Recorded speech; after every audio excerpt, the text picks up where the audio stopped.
Welcome to Rajasthan GK trending. दोस्तों स्वागत है आप सभी बीएसटीसी पीटीटी के अभ्यर्थियों का राजस्थान जीके ट्रेंडिंग के इस यूट्यूब चैनल पर। दोस्तों स्वागत है आप सभी का राजस्थान अध्ययन की इस कक्षा में। दोस्तों हमने राजस्थान अध्ययन कक्षा 7 की 3 पाठों का अध्ययन कर चुके हैं। आज के इस वीडियो में हम राजस्थान अध्ययन के कक्षा 7 का चौथा और 5वां पार्ट को कंप्लीट करेंगे।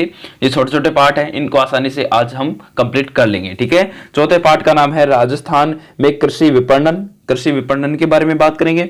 और दोस्तों 5वें पार्ट का नाम है राजस्थान में व्यापार। ठीक है, इनके बारे में आज के इस वीडियो में हम बात करेंगे। ठीक है, तो वीडियो को अभी से कर दीजिए लाइक। अगर आप चैनल पर सब्सक्राइब नहीं किए हो, चैनल को पहली बार आए हो, तो चैनल को सब्सक्राइब कर दीजिएगा। ठीक है, और अपने दोस्तों में ज्यादा ज्यादा इस वीडियो को शेयर करें, क्योंकि दोस्तों आपको बहुत ही अच्छा कंटेंट प्रोवाइड करवाया जा रहा है हमारे द्वारा। ठीक है, अगर आपको नहीं पता कि हमारे चैनल पर आजकल क्या चल रहा है, तो दोस्तों आपको पता होना चाहिए हमारे चैनल के माध्यम से बीएसटीसी पीटीटी का संपूर्ण कोर्स एकदम फ्री में करवाया जा रहा है। ठीक है, तो चैनल को सब्सक्राइब जरूर कर लेना। तो चलिए दोस्तों राजस्थान में कृषि विपणन के बारे में बात करते हैं। दोस्तों शुरुआत से बात करते हैं कि राजस्थान राज्य कृषि विपणन बोर्ड की स्थापना वर्ष 1974 में की गई थी। आपसे प्रश्न पूछ सकता है कि राजस्थान राज्य कृषि विपणन बोर्ड की स्थापना कब की गई थी, तो दोस्तों 1974 में की गई थी। ठीक है, अगला है कि राज्य की जोधपुर मंडी जीरे तथा कोटा की रामगंज मंडी धनिया तथा मेथी के लिए विश्व प्रसिद्ध है। ठीक है, राज्य की जो जोधपुर मंडी है वो जीरे के लिए तथा कोटे की रामगंज जो मंडी है वो दोस्तों धनिया और मेथी के लिए विश्व में प्रसिद्ध है। दोस्तों आपको यह पता होना चाहिए। ठीक है, दो बातें आपको यहां से पता होनी चाहिए कि राजस्थान राज्य कृषि विपणन बोर्ड की स्थापना कब की गई थी, तो 1974 को की गई थी। ठीक है, और जोधपुर मंडी जो अपने जीरे के लिए और कोटा की रामगंज मंडी जो अपने मेथी और धनिया के लिए प्रसिद्ध है। ठीक है, यह बात आपको पता होनी चाहिए। अब बात करते हैं भाई कृषि विपणन क्या होता है, तो इसके बारे में बात करें कृषि विपणन के बारे में, तो कृषि विपणन के अंतर्गत वे सभी गतिविधियां या सेवाएं आती हैं जो कृषि उपज को खेत से लेकर उपभोक्ता तक पहुंचाने में करनी पड़ती है। यानी कि आपने कोई फसल बोई, ठीक है, और जब आप अपने खेत से किसी उपभोक्ता के पास अपनी फसलों को पहुंचाते हैं, उसको ही कृषि विपणन के नाम से जाना जाता है, सीधी सीधी भाषा में। जैसे परिवहन हो गया, प्रसंस्करण हो गया, भंडार, ग्रेडिंग इत्यादि इसमें काम आता है। ठीक है, चलिए बात कर लेते हैं कुछ इंपॉर्टेंट जानकारियों के बारे में। अब बात करते हैं सार्वजनिक वितरण प्रणाली यानी कि पीडीएस के बारे में बात करें, तो पीडीएस के बारे में बात करें दोस्तों, तो यह वह तंत्र या प्रणाली है जो देश में खाद्यान्न आपूर्ति एवं बड़ी संख्या में गरीब लोगों को उचित मूल्य के दुकानों के माध्यम से आवर्ती आधार पर रियायती मूल्य पर खाद्यान्न वितरण की सुविधा प्रदान करती है। ठीक है, यह बात है आपको पीडीएस के बारे में पता होनी चाहिए। चलिए अब बात कर लेते हैं न्यूनतम समर्थन मूल्य। न्यूनतम समर्थन मूल्य की बात करें दोस्तों, तो सरकार द्वारा निर्धारित मूल्य जिस पर किसानों द्वारा बेचे जाने वाले माल को खरीदने हेतु सरकार तैयार करती है, इसी को न्यूनतम समर्थन मूल्य कहते हैं। तो दोस्तों ये हो गया अपना चौथा पार्ट जिसका नाम था राजस्थान में कृषि विपणन। तो आपको ये 2-4 बातें आपको यहां से पता होनी चाहिए। ठीक है, अब बात कर लेते हैं कि राजस्थान में कृषि विपणन से किस प्रकार के प्रश्न बनेंगे। तो 5 इंपॉर्टेंट प्रश्न आप सबके सामने हैं। तो चलिए पहले प्रश्न से बात कर लेते हैं। तो पहला प्रश्न यही बन रहा है कि राज्य की जोधपुर मंडी किसके लिए प्रसिद्ध है। तो दोस्तों सबको पता है राज्य की जो जोधपुर मंडी है वो अपनी जीरा के लिए प्रसिद्ध है। ठीक है, जीरा के लिए विश्व भर में प्रसिद्ध है। अगला है कि राजस्थान राज्य कृषि विपणन बोर्ड की स्थापना कब की गई थी, तो 1974 में की गई थी। ठीक है, यह बात आपको पता होनी चाहिए।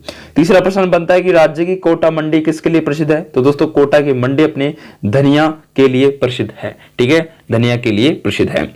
चलिए अगला प्रश्न है कि पीडीएस का पूरा नाम आपसे पूछ सकता है। तो पीडीएस का आपको पूरा नाम आपको बताना है दोस्तों। क्या बताओगे? सार्वजनिक वितरण प्रणाली। ठीक है, और 5वां प्रश्न है कि वह तंत्र या प्रणाली जिससे देश के गरीब लोगों को खाद्यान्न वितरण की सुविधा प्रदान की जाती है वह है।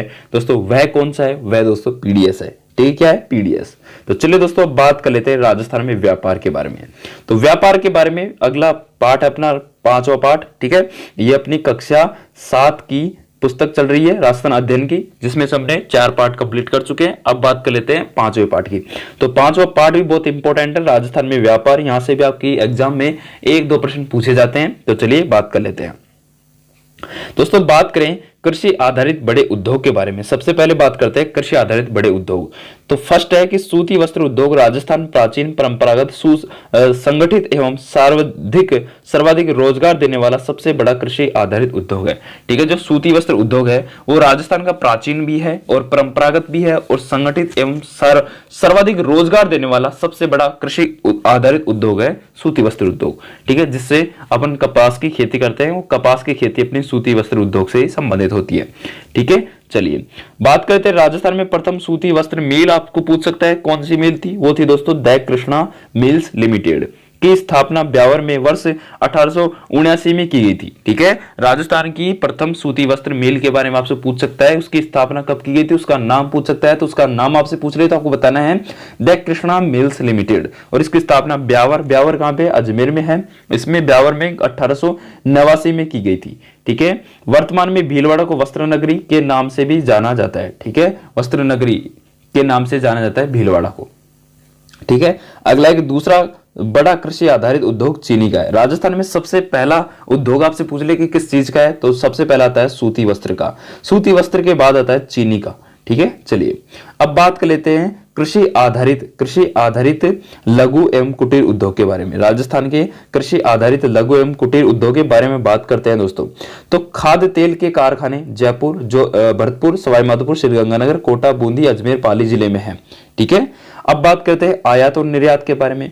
तो आयात और निर्यात के बारे में बात करें दोस्तों, आपने शुरुआत से पढ़ रखा है कि अन्य देश या राज्य से वस्तुओं को मंगवाना आयात कहलाता है। यानी कि हम किसी चीज को मंगवाएं दूसरे देश से या किसी राज्य से, उसको हम आयात कहते हैं। ठीक है, एवं वस्तुओं को अन्य देशों में भेजना निर्यात कहलाता है। ठीक है, ये दोस्तों दोनों वर्ड में फर्क होता है। आयात का अर्थ हम सोचते हैं कि भेजना, नहीं, आयात का अर्थ होता है लाना, किसी चीज को अपने पास लाना, और निर्यात का अर्थ होता है किसी चीज को अपने से दूर भेजना। ठीक है, उसको निर्यात बोलते हैं। तो इसी तरह से वस्तुओं का आयात और निर्यात होता है अपने देश में भी और अपने राज्य में भी।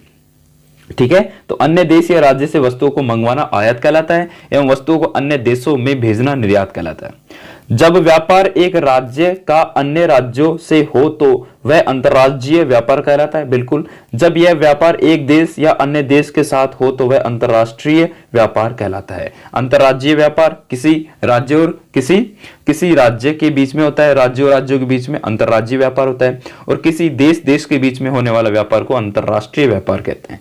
ठीक है, ये बात आपको पता होनी चाहिए। चलिए अब बात कर लेते हैं कुछ इंपोर्टेंट नोट्स के बारे में। तो इंपोर्टेंट नोट्स है कि राजस्थान सरसों एवं गंवार, अजवाइन, धनिया, मेथी, इसबगोल, ऊन उत्पादन में अग्रणी राज्य है। बिल्कुल, हमने पहले पढ़ लिया।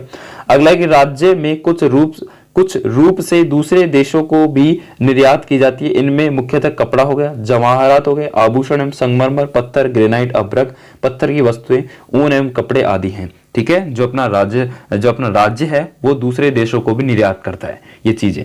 ठीक है, अगला है कि राज्य स्तरीय निर्यात पुरस्कार योजना के तहत 35 निर्यातकों को पुरस्कृत किया जाता है। ठीक है, हर साल। अगला है कि निर्यात प्रोत्साहन प्रक्रिया एवं दस्तावेजीकरण पर प्रशिक्षण कार्यक्रम के तहत उद्यमियों को अपना निर्यात व्यापार प्रारंभ करने के लिए 2 दिवसीय प्रशिक्षण भी दिया जाता है। ठीक है, ये अपने राजस्थान में लागू है। अगला है कि राज्य सरकार ने कृषि प्रसंस्करण, कृषि व्यवसाय एवं कृषि निर्यात प्रोत्साहन नीति 2019 का निर्माण किया है। ठीक है, चलिए अब बात कर लेते हैं प्रसंस्करण के बारे में। तो प्रसंस्करण के बारे में दोस्तों बात करें तो वह प्रक्रिया जिसके द्वारा कृषि उत्पादों, विशेषकर वे उत्पाद जो शीघ्र ही नष्ट हो जाते हैं, को खाद्य पदार्थ के रूप में रूपांतरित किया जाता है जिससे कि उनका लंबे समय तक उपयोग हो सके। ठीक है, तो ये होता है प्रसंस्करण। ठीक है दोस्तों, चलिए अब बात कर लेते हैं अपने कुछ इंपॉर्टेंट प्रश्नों की। तो ये अपना कंप्लीट हो चुका है ये अपना पार्ट जिसका नाम था राजस्थान में व्यापार। चलिए अब इनसे बनने वाले महत्वपूर्ण प्रश्नों के बारे में नजर डाल लेते हैं कि अपने किस प्रकार से यहाँ से प्रश्न मिलेंगे देखने को। तो पहला प्रश्न यहाँ से यही बन सकता है दोस्तों कि राज्य में सूती वस्त्र, राजस्थान में प्रथम सूती वस्त्र मिल द कृष्णा मिल लिमिटेड की स्थापना कहाँ पे की गई थी? तो दोस्तों अपने ब्यावर अजमेर में की गई थी। ठीक है, इंपॉर्टेंट प्रश्न बन जाता है। अगला है कि दूसरा प्रश्न कि राजस्थान में प्रथम सूती वस्त्र मिल द कृष्णा मिल्स लिमिटेड की स्थापना किस वर्ष की गई थी? तो दोस्तों किस वर्ष की गई थी? आप सबको पता होगा कि ये अपने किस वर्ष में की गई थी? तो 1889 में की गई थी, वर्ष 1889 में की गई थी। अगला है कि राज्य स्तरीय निर्यात पुरस्कार योजना के तहत कितने श्रेष्ठ निर्यातकों को पुरस्कृत किया जाता है? तो दोस्तों सबको पता है कितने को किया जाता है? 35। ठीक है, 35 को ये पुरस्कृत किया जाता है। अगला इंपॉर्टेंट प्रश्न है दोस्तों, जो इस टॉपिक से इंपॉर्टेंट प्रश्न है कि राज्य सरकार ने कृषि प्रसंस्करण, कृषि व्यवसाय एवं कृषि निर्यात प्रोत्साहन हेतु किस नीति का निर्माण किया है? तो दोस्तों वो अपने किस नीति का निर्माण किया है? राजस्थान सरकार ने नीति 2019 का निर्माण किया है। अगला पांचवा प्रश्न है कि वह व्यापार जो एक देश से अन्य देशों के साथ किया जाता है वह किस प्रकार का व्यापार कहलाता है? दोस्तों अंतरराष्ट्रीय व्यापार कहलाता है। ठीक है, दूसरे एक देश से अन्य देश के बीच किया जाने वाला व्यापार अंतरराष्ट्रीय व्यापार कहलाता है, और एक देश से दूसरे राज्य में किया जाने वाला व्यापार अंतरराज्यीय व्यापार कहलाता है। ठीक है, चलिए अगला प्रश्न दोस्तों कि वह व्यापार जो एक राज्य का अन्य राज्यों से हो वह किस प्रकार का व्यापार कहलाता है? दोस्तों अभी अभी हमने बात की थी, अंतरराज्यीय व्यापार कहलाता है। आठवां प्रश्न है वस्त्र नगरी के नाम से कौन सा जिला जाना जाता है? दोस्तों अपने पता है आपको, भीलवाड़ा जिला वस्त्र नगरी के नाम से जाना जाता है। ठीक है, चलिए और लास्ट और इंपॉर्टेंट प्रश्न है कि राज्य में दूसरा बड़ा कृषि आधारित उद्योग कौन सा है? तो दूसरा अपने चीनी है, और पहला पूछ ले तो पहला आपको बताना है सूती वस्त्र। ठीक है, पहला क्या बताओगे? सूती वस्त्र उद्योग।